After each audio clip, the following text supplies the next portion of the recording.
Okay, welcome back, and our guests are still with us. Ahmad Sajo, former Commissioner for Information in Adamawa State, and Femi Odere, journalist and political affairs analyst. Let me come back to you, Ahmad. First of all, we know that they have very little appetite, that is to say, our brothers from Niger, they have very little appetite for all the peace overtures that have been going. I don't know if that is as a result of some misunderstanding. We've been sending emissaries to them. Now, General Abdurrahmani Tijani, I don't know what you think. First of all, we wanted them out of there. All of the continent wanted them out of there because you can't overthrow, a legitimately elected government. That is the narrative of ECOWAS, and they really don't want to compromise on that. But now that it's gone as far as it has gone, not only were they not, the most welcoming to all our emissaries, with the possible exception of the former emir of Kano yesterday, as we saw them, he seemed to have met with Chiani. What do you think now? Now that they've said, okay, there's a civilian in charge now. In fact, we, the army, we've taken ourselves out of it, apart from the Ministry of Defense and the Ministry of the Interior. Does that complicate matters? Because also, before you go, sir, I wanted to also remember that it does look as if the ordinary citizens in Niger, well, I don't know how to put it delicately, they seem to be pro the change. Okay, let's look at it very dispassionately. Every country, every system, a governance system, looks at its own strategic interests and plots its responses to situations according to its strategic interests. At this point in time, what the military junta in Niger is trying to avoid is excessive pressure from the diplomatic community. And that is why all formal diplomatic missions have been denied entry. But you can see that the former emir of Kano, the 14th emir of Kano, I beg your pardon, went there and was received. And I want you to look at the optics very well. The military ruler was very, very strategic. Behind him are two flags, the Nigerian flag and the ECOWAS flag. He's trying to tell you that they're still members of ECOWAS. They still accept membership of ECOWAS, but that the resolution of ECOWAS is what they don't accept. That is a very strategic move he has made to show the world that he still believes in ECOWAS, whatever ECOWAS says. But he still won't be dictated to what ECOWAS is telling him. Yeah. Hello. He sees the ECOWAS position as dictating to Niger, and he seems to have the position that we won't be dictated to. Even though we accept that we are members of ECOWAS. But I just want you to also understand that not all the countries that are bordering Niger are members of ECOWAS. Chad is not, Libya is not, Algeria is not. And of the countries that are bordering them that are within ECOWAS, Mali and Burkina Faso are already under military rule. And they have pledged to support them in case there's an armed conflict. So this complicates the whole situation. And they are also digging in. They are digging in by establishing a government, but there are issues beyond the issues. Like my brother here said, we're reducing it to Nigerian government or the president of Nigeria trying to invade Niger. That is not the situation. The situation is that ECOWAS does not want to brook any more coup d'etat within their sub-regional grouping. And they want to use the Niger coup as a means of sending the message that we would not accept any more military incursion in the governance of any member state of ECOWAS, and that we want constitutional order and democracy protected within the regional subgrouping. This is the position of ECOWAS. But what I am saying is that each ECOWAS country will also, at the end of the day, have to sit down and look at their own strategic interests.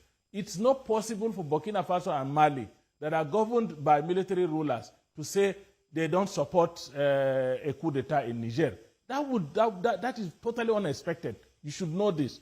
So what we are saying is that each country, Nigeria should also look at her own strategic interests in trying to configure how to enforce ECOWAS decisions. Because at the end of the day, everybody will end up answering his father's name. Every country will be affected as a country. There is nothing like we will be affected as an ECOWAS sub-region. Every country that makes contributions will have to bear the consequences of the contributions it has made in this kind of situation. So we have to look at our own Nigerian strategic interests. We have to look at the overall interests of ECOWAS within the context of the situation on ground, within the context of the realities on ground, what the boundaries that are there, who are the people, what are the deployments that are going to be done if we are going to go into deployment. I think it will be much safer if we go via diplomacy. Via diplomacy, we will eventually overcome this impasse, and we should avoid anything that involves foreign powers trying to impose their will either way, whether it is the West trying to impose their will or whether it is Russia and the mercenaries that are working Wagner Group, Russia that are trying to impose their will. We must avoid that. We should not support that. It's not in our interest as Africans. It's not in our interest as ECOWAS members. It's not our interest as Nigerians. Indeed. Femi, you were also expanding the conversation sort of beyond the very, very important points that has just been made by Ahmad about our own strategic interests, going into external factors that could very much play here. It was, I think, this week or maybe late last week that the Secretary of State in the U.S. was actually warning that, in his opinion, in their opinion in America, the Wagner Group was actually seeking to take advantage of this situation. Yeah, we know the closeness of Wagner Group to Russia. We know that Russia is looking for influence. Then there's France, there's the UK, there's the US. All of these people, let the truth be told, it doesn't matter what they say. They have their eyes on the uranium of Niger. That is the wisdom a lot of people are holding. And so actually that is affecting how people are responding to some of the things that are coming out of there. But how serious, for instance, we hear that the Wagner Group has been, they've sent 1,500, what should I call them? Mercenaries. I was going to say soldiers, but, just for the sake of delineation, mercenaries. They didn't say exactly where in Africa they've been directed to go, but surely this is another overarching concern because they have their interests, and it is not their interest for us to make peace among ourselves in West Africa and continue with our lives. So that's part of the complication, isn't it, Femi, or do you see it differently? It is obviously a part of the conversation, and the conversation must be expanded, and it should be expanded. Because we shouldn't even be talking about whether or not President Tinubu wants to go into war at this point in time. Because to me, that matter has already been settled. Why has it been settled? Because the president went to the Senate by virtue of being the chairman of the heads of ECOWAS, by virtue of the ECOWAS protocol. So the president did the right thing, having gone to the Senate for that. And the Senate said, Mr. President, we love you and we are going to cooperate with you in any way, shape, or form. But in this matter, we are respectfully disagreeing with you. Please go and find a political and diplomatic solution to this imbroglio. To me, that matter should have been settled. And the matter was actually settled because if we listen, and because we are not really listening very carefully as a nation, the president already said we are not going to be holding anybody's underwear. To me, that was a very poignant statement. And that means that whatever is going to happen in Niger Republic by this coup is going to be determined by the African continent, most especially the 15 or odd numbers of ECOWAS country. And that's one.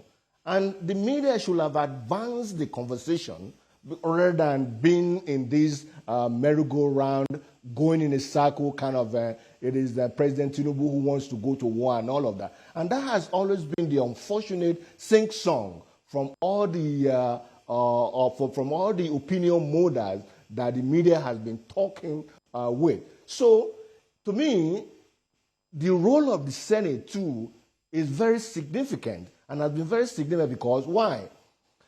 Time was when people were saying that the Senate is going to be a rubber stamp. It is now evident that the Senate is not a rubber stamp.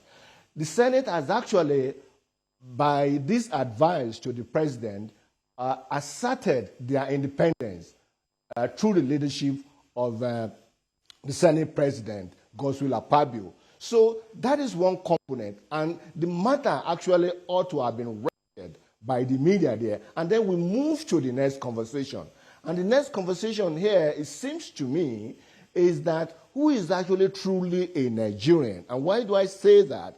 You've been hearing conversation back and forth that Nigerians have relationship, they have relations in the Niger Republic and all of that. And you heard when a former ambassador actually said that there were Nigerians who actually were ambassadors of Nigeria. I don't know if you get that message. To me, that was appalling. How could somebody or a group of people who still retain the citizenship of the Niger Republic becoming the ambassadors of Nigeria? So, to me, that is one component of the conversation that the media should have picked up on. But unfortunately, the media is not talking about it. We have had these very, very close ties. In fact, as you are saying, and as is well known, quite frankly, it flows into and out of each other, the closeness between us and Niger. I'm going to come back to that point, but in the meantime, I've got to go on a quick break. Stay with us, please. We'll be right back.